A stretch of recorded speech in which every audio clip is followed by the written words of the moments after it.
ce jeudi 5 décembre, nous allons vivre une journée exceptionnelle sur Médian TV, la chaîne qui vous montre l'image de cette Afrique dont vous rêvez, dont nous rêvons. Aujourd'hui, la panafricaine, dans le cadre de la caravane La Voie du co-développement, fait escale en Côte d'Ivoire, l'un des géants de l'Afrique de l'Ouest.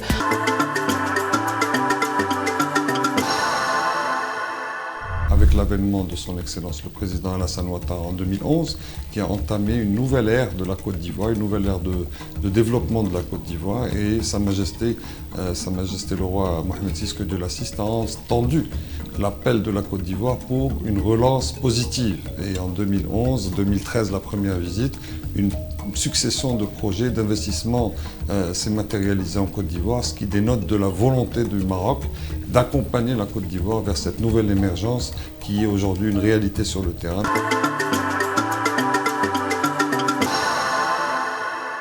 Pour la première fois quand je suis allé au Maroc, j'ai été frappé par l'affection dont j'ai été entouré et la simplicité dans les relations, la simplicité dans la communication entre les frères marocains, les sœurs marocains et nous.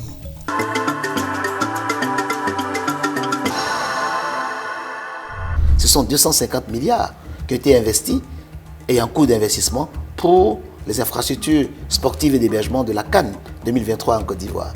Et aujourd'hui, les chantiers sont lancés. À Korogo, sont lancés à Yamoussoukro, à Bouaké, à San Pedro et même à Abidjan, pour donner à la Côte d'Ivoire les chances d'organiser cette compétition dans les meilleures conditions possibles et surtout d'accueillir l'Afrique.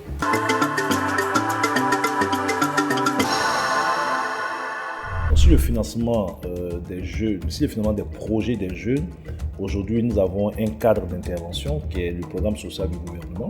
Et dans le cadre de ce programme social du gouvernement, je vous ai dit tantôt, c'est 500 000 opportunités que nous allons mobiliser pour les jeunes en entrepreneuriat, en TIMO, travaux intensifs de main-d'œuvre, en développement des compétences à travers l'apprentissage, les stages, les formations complémentaires qualifiantes.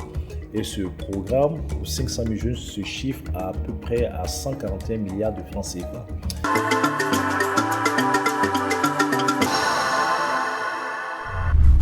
Dans le programme social du gouvernement, beaucoup a été fait, beaucoup est en train d'être fait.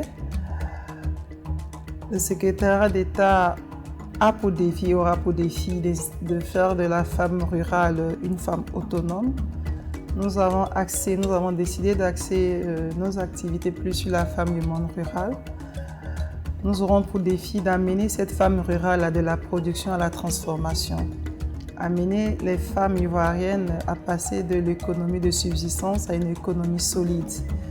Et tout ça ne peut être que fait avec l'accord et la bénédiction du gouvernement.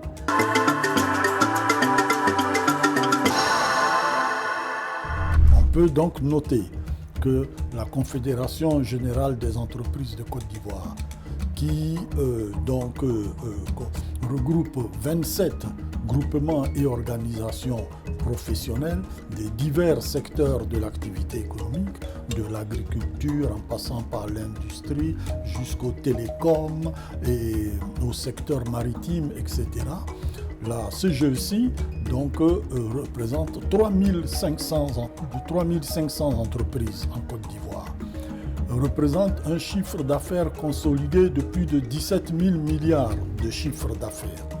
La CGEC, c'est plus de 300 000 emplois, des emplois dans le secteur formel, des emplois sains, des emplois durables. La Confédération générale des entreprises de Côte d'Ivoire, c'est plus de 80% des recettes fiscales de l'État.